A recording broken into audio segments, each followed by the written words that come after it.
en termes de business data analysis et de formation, eh bien, on s'est vraiment posé la question, mais comment les entreprises vont-elles faire avec toutes les données qu'elles ont?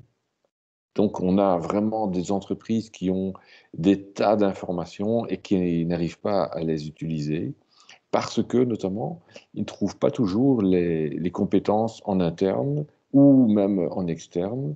Et puis, les choses évoluent, les technologies évoluent, et on se rend compte que c'est super important. Regardez dans des hôpitaux, dans des entreprises qui vendent des voitures ou qui les fabriquent, toutes les problématiques que nous rencontrons aujourd'hui, eh bien, on a besoin d'informations pour pouvoir prendre des décisions. Ce sont des décisions qui sont parfois importantes, des décisions stratégiques que les entreprises doivent prendre face à une situation. Donc, pourquoi faire une formation en data analysis? Eh bien, parce qu'il y a vraiment une demande dans ce domaine-là. Alors, ça va de choses qui ressemblent à des rapports, à établir des KPI, des indicateurs clés de performance pour pouvoir prendre des décisions, et parfois des décisions qui sont assez rapides.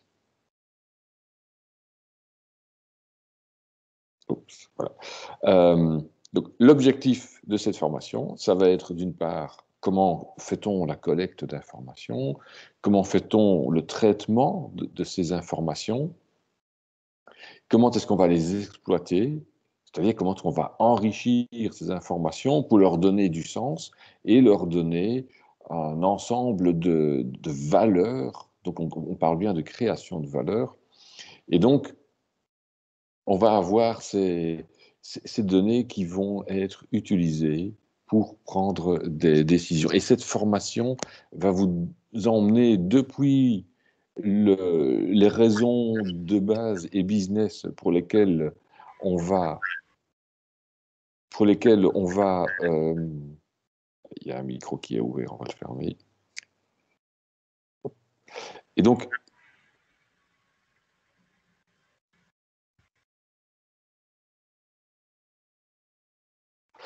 cette formation vise à vous former dans l'ensemble des étapes, depuis les raisons pour lesquelles il y a des décisions stratégiques à prendre et quelle est la place des informations, jusqu'à la collecte, le traitement, la présentation, le stockage de ces informations-là, évidemment.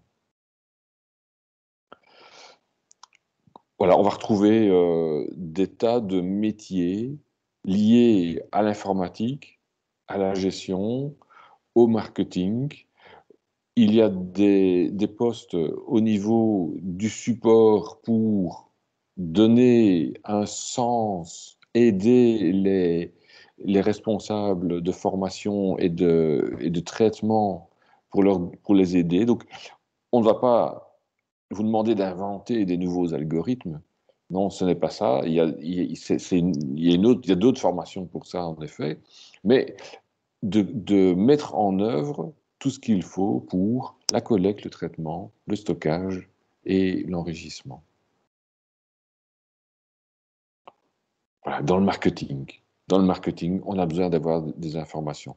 Il n'y a pas si longtemps encore, quelqu'un disait on a des informations concernant le fonctionnement de notre parking, donc une société qui vend, enfin pas qui vend, mais qui loue des places de parking, et ils ont besoin de savoir quels sont les pics, à quel moment. Ils n'ont pas besoin de savoir quelle voiture précisément. Ça ne les intéresse que... Ça, ils le savent avec les abonnements, ils le savent avec les tickets. Mais comment mieux organiser notre parking, à quelle heure est-ce qu'on va avoir plus de demandes, combien il faut ouvrir d'entrées. Donc, toutes ces choses-là, ils ont besoin de les avoir pour savoir si, tout simplement, ils vont ouvrir un nouveau parking, ils vont l'agrandir. Ce sont des décisions qui sont lourdes et ce n'est pas du tout évident si on n'a pas de données. Donc, le marketing, fixer les prix, fixer les priorités sur les ventes. Dans les ressources humaines, on a vraiment plein d'informations aussi. Alors, Les ressources humaines, elles vont avoir comme mission d'établir le bon nombre de personnes avec les bonnes formations pour l'évolution du business. Ben, si on ne sait pas comment les gens sont formés, si on ne sait pas comment le business évolue, quelles sont les nouvelles demandes, ben, ça va être très compliqué de faire cette gestion des ressources humaines de manière performante.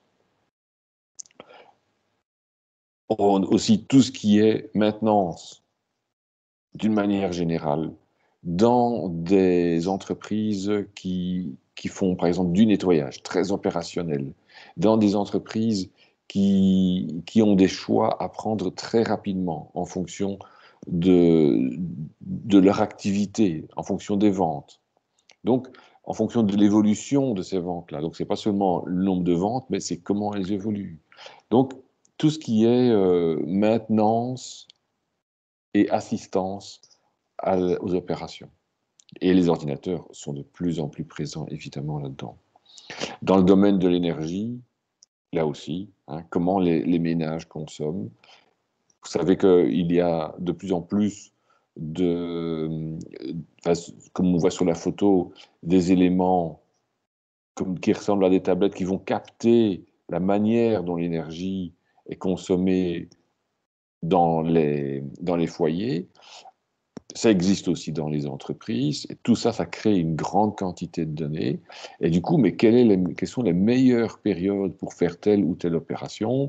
Quelles sont les consommations avec des pointes et des creux? Comment est-ce qu'on va décider du tarif peut-être adapté en fonction des consommations?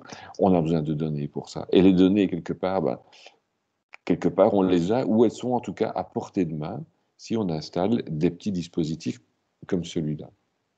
Donc, une formation super intéressante, j'en suis certain. Alors, qui est intéressé ou qui sont les personnes qui sont visées par cette formation-là? Ben, comme vous avez vu, c'est un bachelier de spécialisation. Et donc, c'est un bachelier après un bachelier. Alors, il faut déjà, pour ça, un diplôme de bachelier dans une section qui est l'économie, l'informatique, assez technique. Et je vous décrirai un peu plus loin le contenu de cette formation, plus en détail, et vous verrez que voilà, c'est orienté sur l'opération et la profession. Donc, niveau bachelier, c'est vraiment ce niveau-là. Mais évidemment, les personnes qui ont un master sont évidemment les bienvenues. C'est un bachelier un bachelier de spécialisation qui est prévu en une année, qui est organisé par 3 écoles. La Haute École EFEC,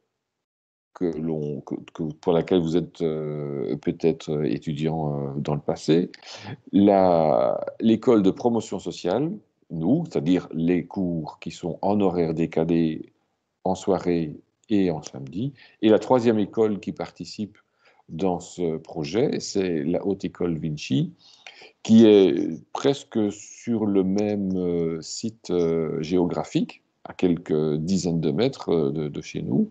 Donc, 3 écoles qui ont des compétences en informatique et en gestion. Donc, ce sont deux grands pôles de compétences que ces écoles partagent. En termes de formation, ben, vous voyez sur le petit graphique à droite, il y a une partie qu'on appelait pôle business. C'est vraiment une orientation business. Il y a 25 crédits et vous voyez que sur ces 25 crédits-là, ça représente quand même 41%. Donc, c'est une grande partie. Alors, je vous rappelle qu'un crédit, c'est une façon de compter l'importance d'un cours. Et on estime qu'un crédit, ça représente 30 à 35 heures de travail pour l'étudiant, que ce soit en présentiel ou que ce soit en travail à la maison, pour étudier, pour faire des travaux. Ça vous donne une idée de l'importance du cours. On a aussi un pôle statistique. Alors, c'est vraiment un pôle super important parce que les statistiques, c'est vraiment à la base de cette analyse de données. Ensuite, on a un pôle data, mais évidemment avec une orientation business. Donc, comment est-ce qu'on va traiter ces données? Quels sont les outils techniques? Alors, on a des bases de données, on a des systèmes de data warehouse. Donc, les entreprises ont ça, et ces cours visent à vous montrer et vous expliquer comment ça fonctionne. Ensuite, on a une partie qui est vraiment liée à la stratégie, introduction aux enjeux de la data analysis. Donc, pourquoi est-ce que c'est si important dans le fonctionnement de l'entreprise? Eh bien, c'est dans ce cours-là que vous trouverez ce développement. Alors, voilà un petit peu la même chose sous une autre forme, avec plus de détails. Ben, vous voyez qu'il y a chaque fois un ensemble de cours. Fondement de la data analysis, on en a déjà parlé. Les aspects juridiques, donc c'est un cours de droit qui vise évidemment à vous expliquer le rôle du GDPR notamment, mais pas que, loin de là. Donc, pour les entreprises, c'est super important d'être au clair avec ce qu'elles peuvent faire et ce qu'elles doivent faire en termes de collecte, de traitement et de stockage des données. Couplé à ça, il y a un cours de sécurité des données et des systèmes d'information. Donc, comment est-ce qu'on va sécuriser ces données? Qu'est-ce que ça veut dire de les sécuriser, de les protéger en confidentialité, en intégrité et en disponibilité? Exploitation, modélisation des bases de données, un cours donné par la Haute École Vinci. Donc, comment est-ce que fonctionnent les bases de données? C'est important de savoir parce que vous allez travailler tout le temps en contact avec ces bases de données. Aussi, un cours Extract, Transform and Load. Donc, comment est-ce qu'on va extraire, transformer et recharger les données dans ces bases de données? Et Data Warehousing, c'est-à-dire un entrepôt de données. Donc, c'est un concept fortement lié aux bases de données, lié à cette grande quantité de données. On n'est pas vraiment encore dans le big data à ce moment-là. La data visualization, donc comment est-ce qu'on va montrer ces données-là pour que ça ait un sens pour les managers? Alors nous, quand on les regarde, ça va, mais est-ce que les managers vont bien comprendre comment est-ce que ça va donner tout de suite une image intéressante? Ensuite, on a la partie statistique et data mining, un gros cours donné par la Haute École Vinci et la Haute École EFEC. On a ensuite interprétation, exploitation des données en business intelligence. Donc, là, c'est comment on va donner de l'intelligence, on va enrichir ces données-là. Bon, quand on a un parking et qu'on voit qu'on a des entrées, des sorties, c'est certes intéressant, mais comment est-ce qu'on va donner de l'intelligence à ça? Par exemple, en couplant avec les données des calendriers, des jours qui sont fériés, des jours qui sont proches des fêtes et des choses comme ça. Donc, quand on couple des données comme ça, on les rend plus intelligentes. Un cours de gestion de projet, super important parce que les entreprises travaillent par projet énormément. Et il y a un TFE qui termine la formation. Donc, vous serez invité à rédiger un travail de fin d'études sur base de tout ce que vous auriez vu et qui a comme objectif de montrer tout ce que vous avez compris et puis de développer aussi un projet personnel qui vous tient à cœur.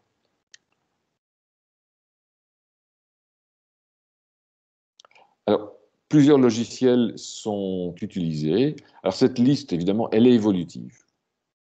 Chaque année, on essaye de rajouter l'un ou l'autre et de se poser la question quels sont les meilleurs logiciels que l'on peut utiliser. Attention qu'on n'est pas du tout dans une formation pour apprendre des logiciels. On est plutôt dans une formation qui apprend des concepts et pour lesquels on utilise des logiciels. Parce qu'aujourd'hui, vous allez peut-être utiliser celui-là ou celui-ci, ben, quand vous êtes en entreprise, il y a de fortes chances que ce soit encore un autre. Alors, la liste, elle n'est vraiment pas exhaustive, hein. Il y a R et RStudio. Ça c'est un langage qui permet de faire des statistiques. Power BI, qui fait énormément de choses, surtout dans l'environnement Microsoft.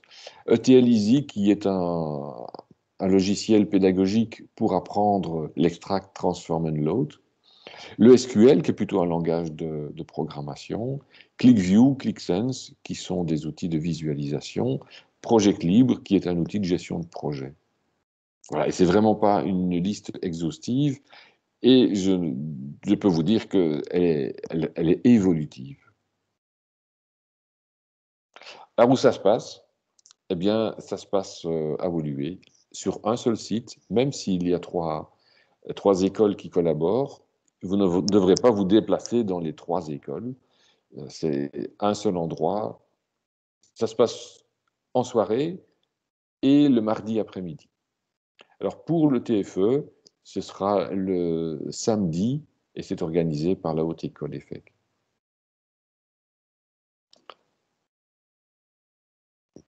Merci pour votre attention.